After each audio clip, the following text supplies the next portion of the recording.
채우소서. 주 성령님 오소서. 그 거룩함으로 날 채우소서. 날 고치소서. 씻으소서. 새롭게 하여 주소서. 주여 주 손으로 날 고치소서.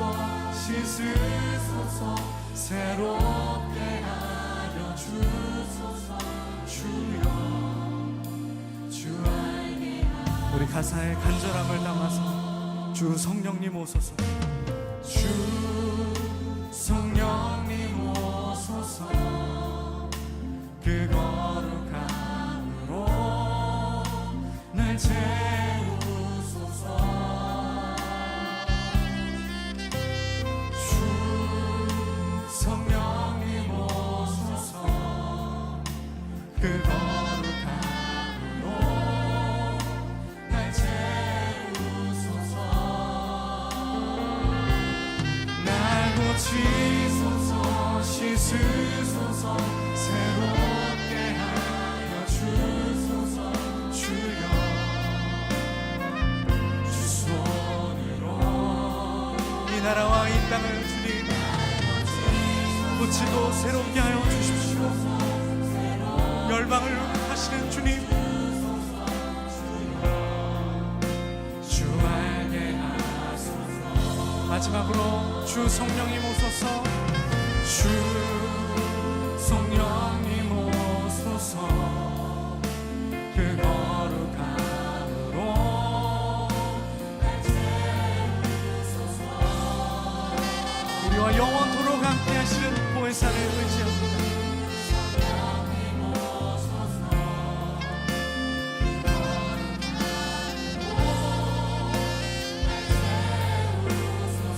날 고치소서. 날 고치소서. 씻으소서. 새롭게 하여 주소서. 주여 주 손으로 주님의 말씀으로 오늘도 우리를 고치고 새롭게 하시는 주님, 우리가 기대합니다. 성령의 역사를 기대합니다. 마지막으로 날 고치소서. 성령 세례. 너희는 위로부터 능력으로 입혀질 때까지 이 성에 머물라. 누가복음 24장 49절. 제자들은 오순절까지 기다려야 했습니다. 자신들의 준비만을 위한 것이 아니라 주님께서 역사적으로 영광을 받으실 때까지 기다려야만 했습니다. 주께서 영광을 받으시자마자 어떤 일이 발생했습니까? 하나님이 오른손으로 예수를 높이심에 그가 약속하신 성령을 아버지께 받아서 너희가 보고 듣는 이것을 부어주셨느니라. 따라서 예수께서 아직 영광을 받지 않으셨으므로 성령이 아직 그들에게 계시지 아니하시더라는 내용은 지금 우리에게 적용되지 않습니다. 성령은 이미 주어졌으며 주님은 영광을 받으셨습니다. 따라서 우리에게 기다림이란 성령을 보내시는 하나님의 역사적 경륜에 대한 것이 아니라 우리 자신의 성령 세례를 위한 것입니다. 성령의 영향과 능력은 오순절 이전에도 이미 있었습니다. 그러나 성령님 자신은 이 세상에 계신 것이 아니었습니다. 주님께서 승천하셔서 영광을 받으신 직후에 성령은 이 세상에 오셨습니다. 그 후 지금까지 계속 계십니다. 따라서 우리는 성령이 지금 여기에 계시다는 계시를 받아들여야 합니다. 성령을 영접하는 것은 신자들의 한결같은 자세여야 합니다. 성령을 영접할 때 우리는 승천하신 주님으로부터 살리는 영을 받는 것입니다. 사람을 변화시키는 것은 성령의 세례가 아니라 승천하신 그리스도의 능력이 성령을 통해 그 사람의 삶 가운데 임할 때 가능합니다. 우리는 너무나 자주 성경을 거슬러 성령 세례와 그리스도를 분리시키는 경향이 있습니다. 성령 세례는 예수 그리스도를 떠나서 올 수 있는 경험이 아닙니다. 그것은 그리스도께서 승천하신 증거입니다. 성령 세례는 당신으로 하여금 미래 또는 영원을 생각하라고 주신 것이 아닙니다. 그것은 언제나 놀랍고 영광스러운 현재를 위한 것입니다. 영생은 곧 유일하신 참 하나님과 그가 보내신 자 예수 그리스도를 아는 것이니이다. 그분을 지금 알기 시작하십시오. 그리고 영원토록 멈추지 마십시오. 김병삼 목사의 매일 만나 365, 오늘은 5월 27일 성령 세례라는 제목으로 말씀을 함께 나누겠습니다. 첫 번째 주제, 오순절 성령 강림. 주님은 나의 최고봉 스터디 가이드에 따르면 오늘 묵상은 조금 남다른 의미가 있다고 합니다. 챔버스가 세상을 떠난 이듬해 그의 아내 비디는 자이툰 부대에 머물면서 남편이 부대원들에게 했던 강의를 편집해 그리스도인 만들기라는 제목으로 출간합니다. 오늘 본문이 그 소책자의 마지막 부분입니다. 오늘 묵상은 오순절과 성령님의 관계에 대하여 이야기하고 있습니다. 자, 제자들은 왜 오순절까지 기다려야 했을까요? 성령님을. 사도행전 2장 23절에 이런 구절이 나옵니다. 하나님이 오른손으로 예수를 높이심에 그가 약속하신 성령을 아버지께 받아서 너희가 보고 듣는 이것을 부어 주셨느니라. 이 말씀을 요한복음 7장 39절과 연결해 보아야 합니다. 이는 그를 믿는 자들이 받을 성령을 가리켜 말씀하신 것이라. 예수께서 아직 영광을 받지 않으셨으므로 성령이 아직 그들에게 계시지 아니하시더라. 제자들이 오순절까지 성령을 받지 못한 이유는 아직 주님이 승천하시지 않았기 때문, 영광을 받지 않으셨기 때문입니다. 그러므로 위의 내용은 우리에게 적용되지 않습니다. 이미 주님은 승천하셔서 하나님과 함께 영광 중에 계시기 때문입니다. 챔버스의 말입니다.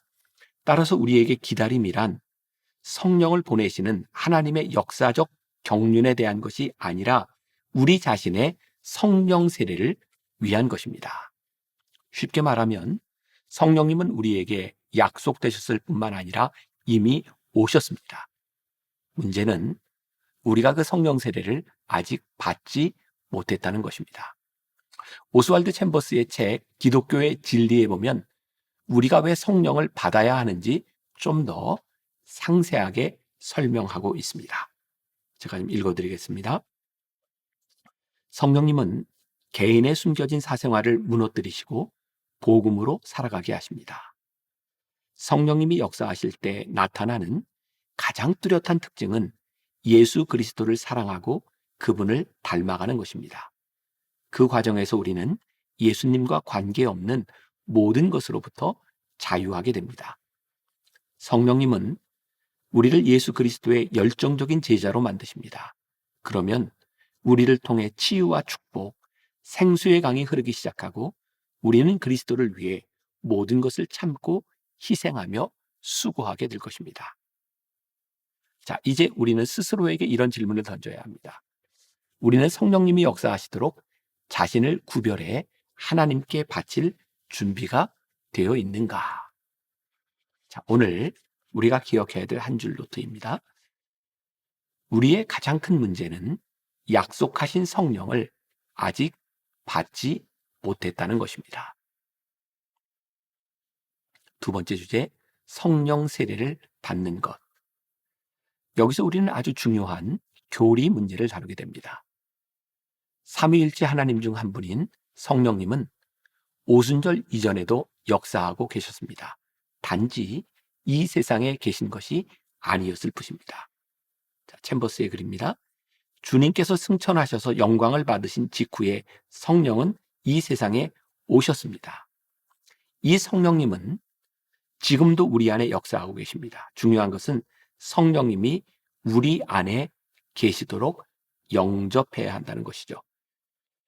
성령님을 영접하는 것은 우리 신자들이 한결같이 가져야 하는 자세입니다. 오늘 묵상글에는 나오지 않지만 그리스도인 만들기라는 책자 뒤에는 다음과 같은 문장이 덧붙여져 있다고 합니다.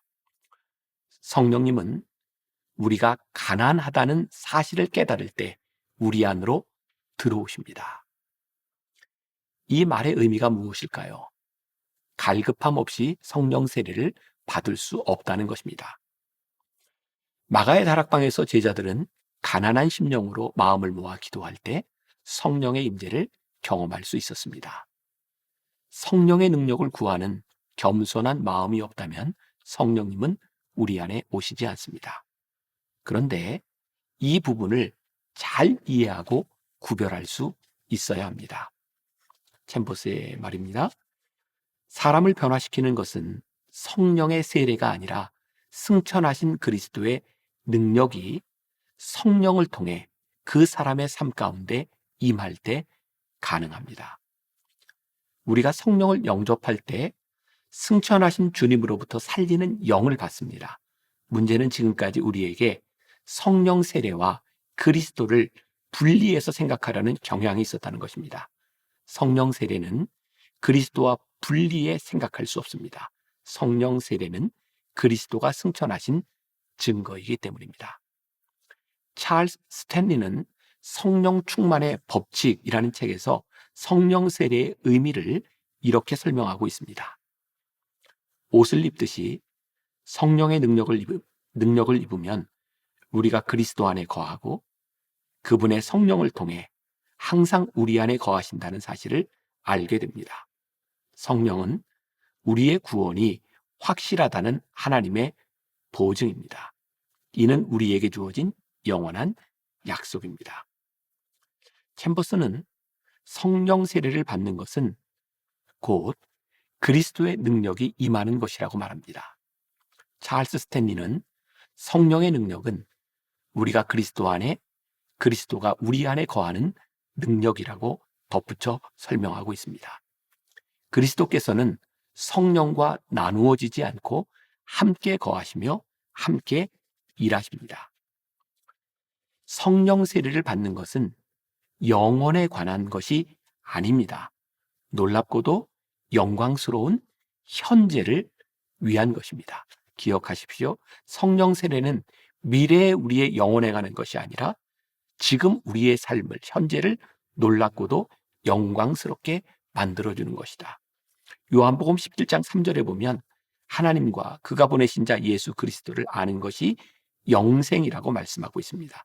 영생은 우리가 지금 그분을 알기 시작하면서부터 일어나는 것입니다. 그리고 우리가 그분을 아는 것을 영원토록 멈추지 않을 때 영생을 누리며 살 수 있는 것입니다. 우리가 성령을 경험하고 성령님과 함께 살면 지금뿐만 아니라 영원히 주님과 함께 살게 되는 것이죠. 그러니 성령 세례는 영생과 관련이 있는 것입니다. 성령 세례를 받을 때 예수 그리스도를 알게 되고 그분을 아는 것이 영생을 누리며 사는 것이기 때문입니다. 우리 믿는 사람들은 이미 우리 가운데 거하시는 성령님을 영접해야 합니다. 이것이 바로 성령 세례입니다. 우리가 기억해야 될 한 줄 노트. 성령 충만함을 받는 것은 오로지 그리스도 안에 거한다는 의미입니다. 오늘 하루 우리가 품고 살아가 될 묵상 질문입니다. 당신이 만약 성령 세례를 받았다면 지금 이 자리에서 스스로 그리스도 안에 있음을 확신할 수 있습니까? 기도하겠습니다. 하나님, 오늘 말씀을 통해 우리들에게 주시는 도전이 있습니다. 우리가 뜨겁게 기도하고 성령님의 요청을 구하고 성령님의 임재를 경험했던 우리들의 신앙이 혹시나 차가워지지는 아니했는지, 성령님을 구하는 것이 옛날 우리의 기억 속에 머무는 것은 아닌지, 성령님이 우리 안에 거하실 때 그리스도의 능력이 우리들에게 임하고 그것이 우리들의 삶을 이끌어감을 믿기에 오늘 우리가 기도하며 하루를 열어갑니다. 성령님, 우리 안에 임재하여 주옵소서. 우리와 함께하여 주옵소서. 그리스도의 능력으로 살아가게 하여 주옵소서.